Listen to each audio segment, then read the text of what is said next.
Okay, so picture this. There's this doctor, right? Living in a big, stressful city, and he's kind of missing the easy laughter he remembers from growing up in his village. Yeah, life was simpler then, less pressure. Exactly. So he decides to start a laughter club in a park, which, takes off, it gets popular. But then, and this is the kicker, he runs out of jokes. Huh. Yeah, a classic problem for comedians, maybe not usually for doctors. Right. But what happens next is fascinating. He has this realization, this kind of breakthrough, that completely changes how we think about laughter. And that realization, it didn't just like save his little club, it sparked a whole global thing, a movement. So today that's what we're diving into, the pretty surprising world of laughter yoga. We're drawing mainly from the book by the founder himself, Dr. Madan Kataria. Right, the source material gives us a really good look inside. Our mission here basically is to unpack it all. The main ideas, how it started, how you actually do it, and maybe the most interesting part, Yeah. why laughing, even if you're faking it, might be like a seriously powerful tool for us today. Especially with all the stress in modern life. Yeah. Yeah. Goes way beyond just finding something funny. Definitely. So let's go back, the origin story. Dr. Madan Kataria in India. Mm-hmm. Grew up, as you said, in this farming village. Mm. Laughter was just there, natural, part of life. But then, city life, Mumbai, medical school, setting up his practice. And the source material paints this picture, of him getting sucked into the whole rat race, the career, the money, all that stuff. For usual pressures. Exactly. And he admits it himself. He says he just stopped laughing, became stressed, wasn't happy. It apparently got so noticeable his own mother visited and called him out on it. Why don't you laugh and smile anymore? Ouch. That must have hit home. Yeah, the source suggests that was a big wake-up call. Made him start looking, not for more money or success, but for that inner joy he'd lost. And that search kind of led him down a rabbit hole into the science of laughter therapy. He was writing an article, wasn't he, for his health magazine? Yeah, something like laughter, the best medicine. And he started finding actual research backing it up. And a couple of key names pop up in the material he found inspirational. Norman Cousins is one. Oh yeah, Anatomy of an Illness. Famous case. Use laughter to deal with intense pain. Right, the book highlights this incredible claim, 30 minutes of solid belly laughter. Gave him 2 hours of sleep without pain. 2 hours. It's amazing. Really shows the potential physical side. And the other one mentioned? Dr. Lee Burke, over at Loma Linda University, his work provided some of the early scientific evidence, that genuine mirthful laughter actually lowers stress hormones and boosts the immune system. So Dr. Kataria sees all this, sees the stress everywhere in Mumbai, and thinks, okay, let's try something. And in March '95, he starts the first laughter club, Joggers Park, Mumbai. Simple idea initially. Just get together, tell jokes, funny stories. Easy enough, right? Well, yeah, for a bit. But jokes, they wear thin. They ran out. And worse, apparently some jokes started becoming, offensive or inappropriate. Caused a bit of tension. Yeah, people complained the club was kind of falling apart. He asked them for one day, just one day, to figure something out. And this is the turning point. That night, he's desperately looking for an answer, finds this book, Emotions and Health. And bingo. Yeah. 2 massive insights jump out at him. One. The body doesn't really know the difference between real spontaneous laughter and, fake or simulated laughter. Oh. The physiological response is pretty similar. Okay, interesting. And 2. Maybe even bigger. Yeah. That the physical act can actually create the emotion. Motion creates emotion. Whoa, so you don't just laugh because you're happy. You can become happy because you laugh. That was the revolutionary idea. Why not just do laughter as an exercise? Forget the jokes. Let's laugh on purpose. Yeah, it's a physical routine. If the body responds anyway, why not harness that directly? I bet that first session was something else. What did people think? Huh? The source says it was a mix. Intrigue, definitely. Some amusement. Some people were just plain baffled seeing this group laughing out loud in public for apparently no reason at all. There were even some complaints about the noise, weren't there? Mild ones, yeah. But mostly, people were just curious. And that curiosity spread like wildfire, word of mouth. Incredibly fast. Within 2 months, 16 clubs popped up just in Mumbai. Then it started spreading beyond. But it wasn't all smooth sailing personally, especially with his family back home. There's a great story in the source. Oh, about his brother, yeah. Apparently, his older brother was mortified, especially when a newspaper put a big photo on the front page. Thought he was making the family a laughingstock, literally. Totally understandable fear, I guess. But Dr. Kataria was smart. He invited his mother and brother to come see for themselves. And what happened? They showed up, expecting maybe a few oddballs. Instead, there were over 100 people, professionals, doctors, engineers, accountants, people you wouldn't expect, and women too, who were maybe usually more reserved in public, all just laughing together, freely. Wow. Seeing that energy. Exactly. Seeing the positive vibe, the connection, how it's genuinely helping people. It completely changed their perspective. Yeah. Now, the source says they're super proud, Yeah. part of the global laughter family. What an incredible journey from personal stress and running out of jokes to, well, this. Yeah. And it leads us straight into the core philosophy, doesn't it? This whole idea of laughing for no reason. Which is built on that quote, the William James one. That's the one they anchor it to. We don't laugh because we are happy because we laugh. It just turns everything on its head. But then, okay, the obvious questions come up. How on earth do you laugh when you feel awful? Or if you think, I just don't have a sense of humor, or you're facing real problems. Right. And why don't adults laugh as much as kids anyway? Yeah. The philosophy addresses this by making a distinction. There's sense of humor, which is like cognitive, mental. You process something, find it funny, then maybe you laugh. Okay. Learned behavior, sort of. Right. But then there's just laughter, the physical act, like breathing. For kids, it's often totally unconditional, isn't it? It just bubbles up from play, from joy. So laughter yoga tries to tap into that kind of laughter. Exactly. It aims to bypass the intellectual part, the need for a reason. The source describes it almost like flushing a blocked drain, clearing out those mental blocks, the shyness, the self-consciousness. And the interesting claim is that by doing the physical act, you can actually end up developing your sense of humor later. Yeah, broadening your ability to find joy. It reverses the usual cause and effect. Normally, humor leads to laughter. Here. Laughter leads to humor. Or joy, anyway. Laughter is the cause, joy is the effect. It really sounds like fake it till you make it. It is. The source directly says there's real wisdom and science behind that idea. Acting happy can make you happy. Physically performing the laughter, even if it feels forced at first, starts triggering actual physiological changes. And they connect this to other ideas. Yeah, like neuro-linguistic programming, NLP. The basic idea that our minds and bodies get conditioned by repetition. Like Pavlov's dogs, but for emotions. Kind of. The example used is how maybe your phone ringing can trigger stress if you always associate it with bad news.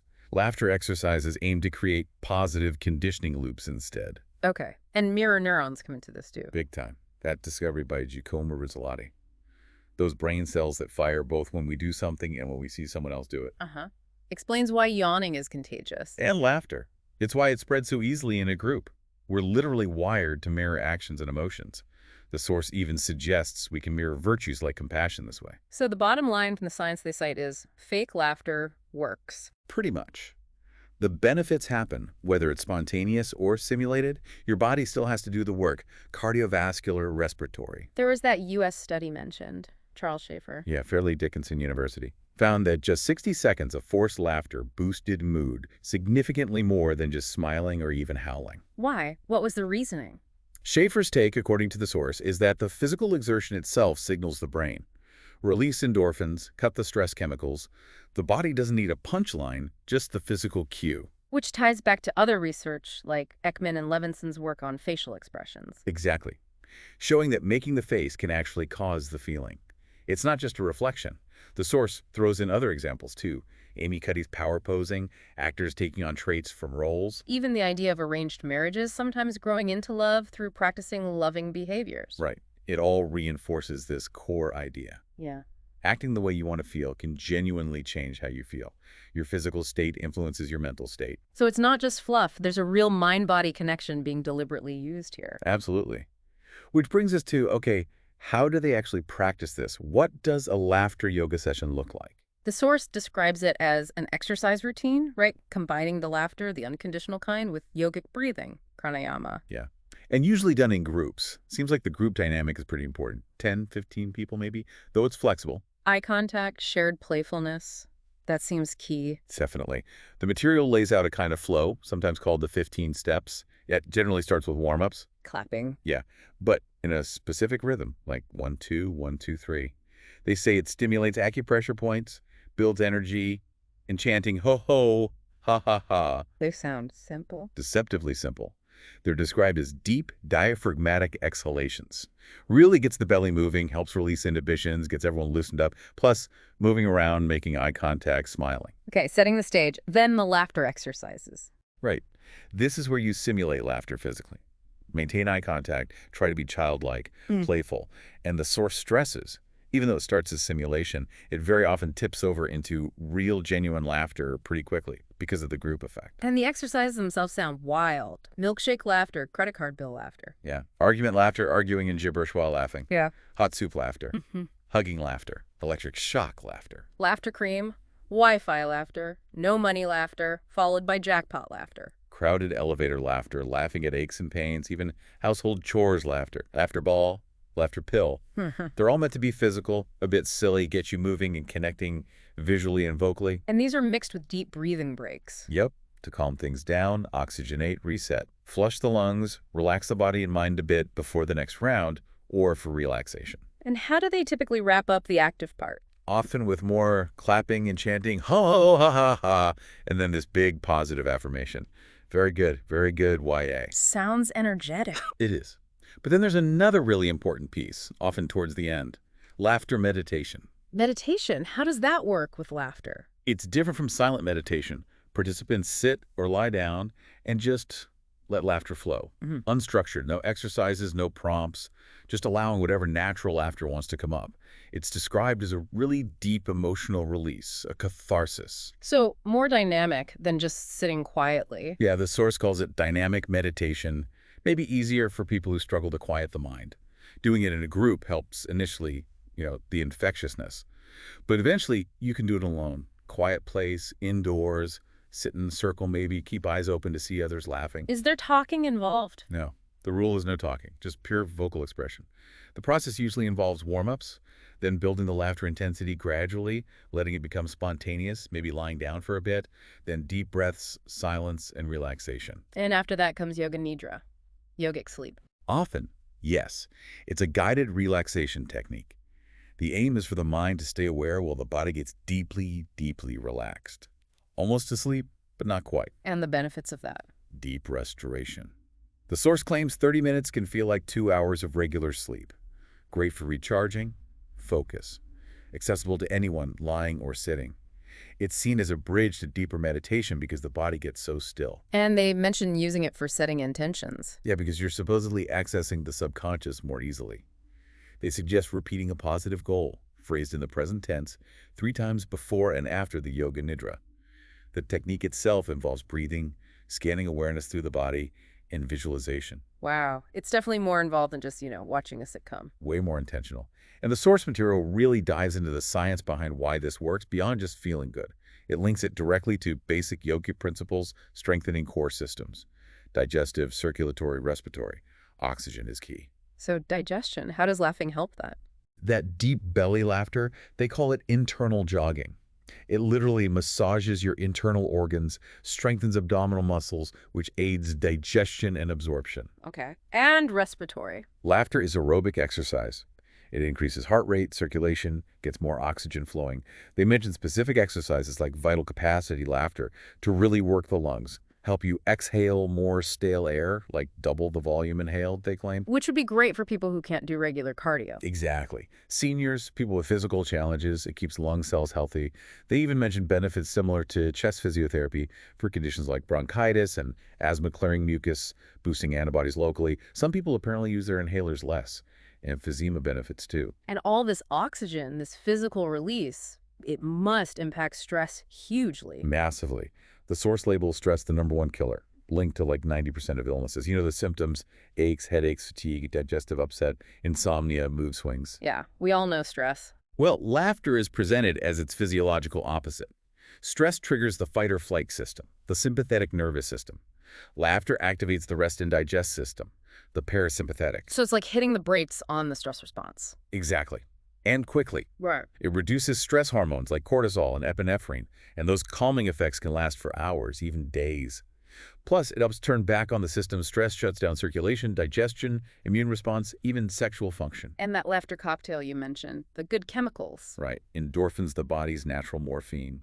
Pain relief, euphoria, that runner's high feeling. Serotonin helps you feel relaxed, optimistic, more creative, better impulse control. And immune boosters. Yep. Things like natural killer, NK cells, growth hormone, interferon gamma, immunoglobulin A, basically ramps up your defenses against viruses and tumors, boosts overall immunity. Wow. What about pain specifically, beyond endorphins? The claim is pretty bold. 20 minutes of good belly laughter can give up to 2 hours of pain relief and actually increases your pain threshold. They share a story about someone, Lucinda, using it during dental work. Also mentions relief for arthritis, spondylitis. Okay, shifting to mental and emotional health. Depression. Laughter's seen as a mild antidepressant.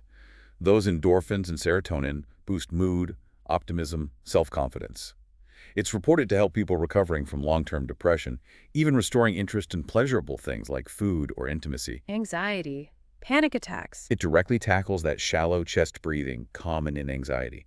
Laughter forces deep diaphragmatic breaths, stimulating the parasympathetic system, helping balance CO2 levels, potentially reducing respiratory infections too. There's an anecdote about it helping someone overcome severe anxiety. And emotional intelligence. Alexithymia. Yeah, that's the difficulty identifying or expressing emotions.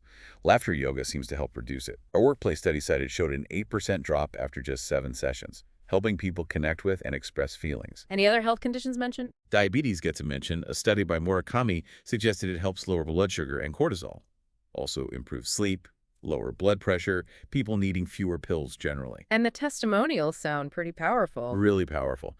People managing heart disease, cancer, strokes, using laughter to cope with huge life crises like bankruptcy, divorce. That story from Japan is incredible. The guy whose body supposedly grew new blood vessels around blocked arteries after choosing laughter over surgery. It's quite something, and it's not just individual health, is it? The social aspect seems huge. Absolutely central. Unconditional laughter just cuts through barriers, language, culture. It builds connection, a sense of community, almost family-like. Vital for combating loneliness, which the source calls a major modern issue. The clubs provide real support. Definitely. Stories of members helping each other through illness, accidents, grief, financial hardship. It creates a genuine support network, a laughing family. And then there's the spiritual dimension. Yeah, the source argues it goes beyond just feeling good, physically or mentally. It can touch your emotional core, lift your spirit. It talks about fostering qualities like empathy, generosity, forgiveness, compassion, patience, moving from self-focus to a more altruistic outlook, finding inner peace. And they define spiritual simply as, if you can raise your spirits by yourself and raise someone else's spirits too, you are spiritual. Simple, but profound. it really covers a lot of ground. Physical, mental, emotional, social, spiritual, holistic almost. Totally. And because it's so versatile, you see it being applied in all sorts of places. Like where? Well, the source lists businesses for stress reduction, team building, old age homes, huge social and health benefits for seniors. They even mention research with stroke patients in South Africa. Schools, colleges. Fitness centers, prisons, hospitals, groups for people with special needs, cancer support groups. Yeah. It's everywhere. They make a special point about schools. Kids today are under so much pressure, academics, less playtime, less real interaction, adults expecting them to act like mini adults too soon. And schools can sometimes discourage laughter, right? Be quiet, sit still. Exactly. So laughter yoga aims to counteract that.